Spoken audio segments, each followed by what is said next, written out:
Assalamualaikum warahmatullahi wabarakatuh. Halo sahabat KR, bagaimana keadaan sahabat KR semuanya hari ini? Semoga dalam keadaan sehat walafiat, serta dimudahkan rezekinya dan selalu berada dalam lindungan Allah Subhanahu wa Ta'ala. Amin ya Rabbal 'Alamin. Di video kali ini, saya akan menceritakan tentang pembunuhan kisah nyata yang sangat sadis, di mana korbannya sebelum mati dianiaya terlebih dahulu oleh si pelaku, lalu dibunuh dengan cara dimutilasi dan sebagian dari anggota tubuhnya direbus, sedangkan tengkoraknya dimasukkan ke dalam sebuah boneka. Pembunuhan ini terjadi di sebuah apartemen yang berada di Hong Kong. Yuk, jangan lama-lama lagi sobat, kita langsung masuk ke kisahnya. Hello Kitty. Siapa yang tidak kenal karakter ini? Karakter yang diorbitkan oleh perusahaan Jepang Sanrio ini sangat populer sebagai sosok yang lucu dan menggemaskan, sehingga digemari oleh banyak orang, utamanya anak-anak perempuan.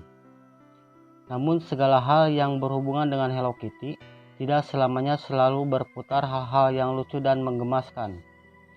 Nama Hello Kitty juga sempat dipakai untuk menyebut salah satu kasus kriminal paling menggegerkan di Asia Timur pada akhir abad ke-20, yaitu pembunuhan Hello Kitty. Pembunuhan Hello Kitty atau Hello Kitty Murder adalah istilah yang diberikan untuk menyebut peristiwa pembunuhan yang terjadi di Hong Kong pada tahun 1999. Ketika pertama kali muncul ke ranah publik, kasus itu langsung menjadi sensasi yang mengguncang Hong Kong.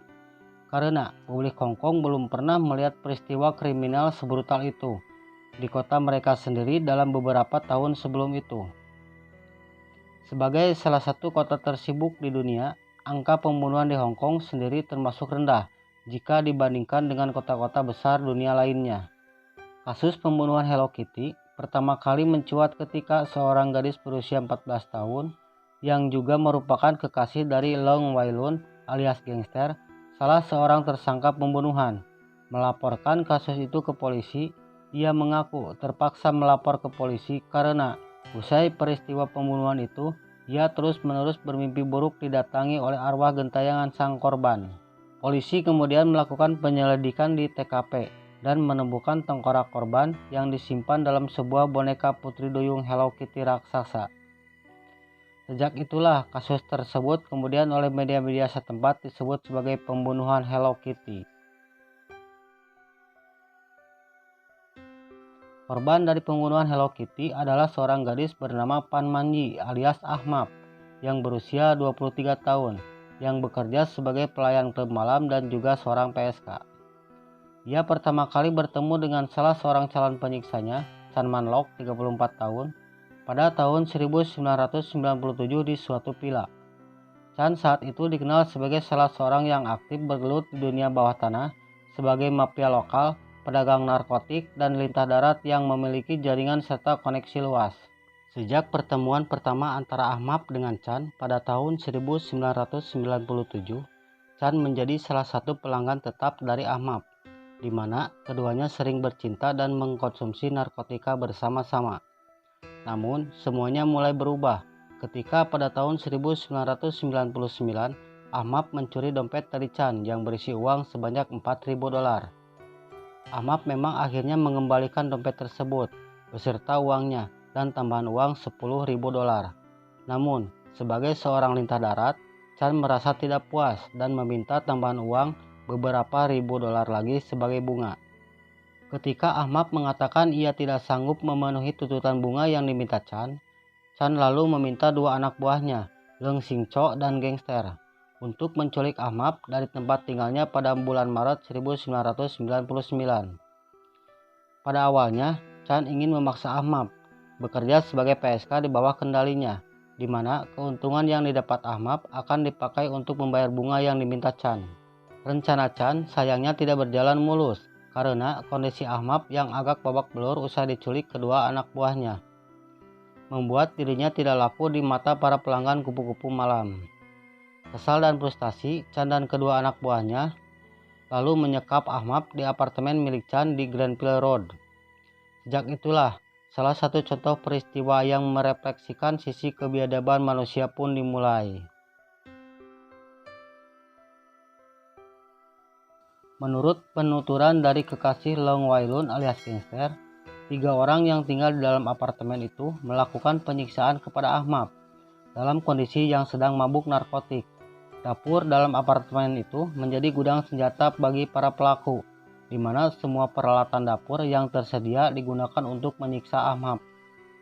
Mereka biasanya menyiksa Ahmad ketika mereka sedang merasa bosan atau membutuhkan dalam tanda kutip hiburan jenis lain. Beberapa contoh penyiksaan yang diketahui adalah para pelaku membakar sedotan lalu menyundutkannya ke kulit Ahmad dan meneteskan lelehan plastik yang terbakar ke kaki Ahmad hingga mengelupas. Saus cabai juga diteteskan ke lukanya dan saus tiram disemprotkan ke wajahnya.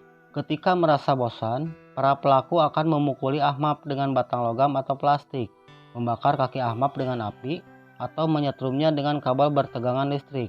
Dalam beberapa kesempatan, para pelaku memaksa Ahmad memakan kotoran manusia atau meminum air seni dari pelaku yang mengencenginya. Jika Ahmad gagal memakan atau meminumnya, para pelaku akan menyiksanya lebih keras lagi.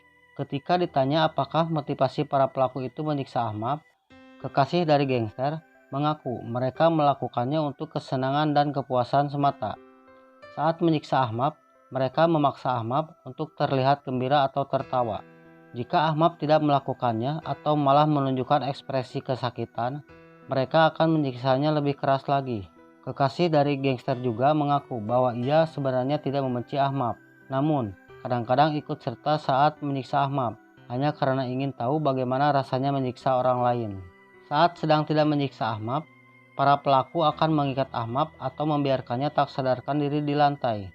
Pada kesempatan lain, para pelaku akan menggantung Ahmad pada suatu kait yang terhubung ke langit-langit dan membiarkannya seperti itu hingga semalaman.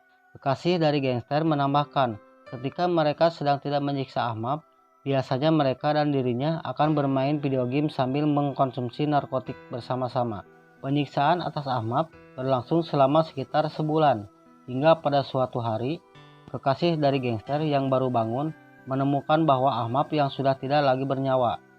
Chan yang diberitahu kekasih gangster kemudian memutuskan untuk melenyapkan mayat Ahmad. Tubuh Ahmad dipotong-potong menggunakan gergaji kayu dan dikuliti hingga dagingnya lenyap.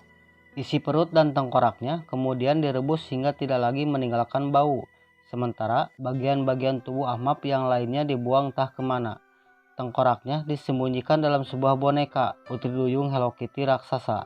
Tidak diketahui kenapa boneka tersebut yang dipilih sebagai tempat menyembunyikan tengkorak.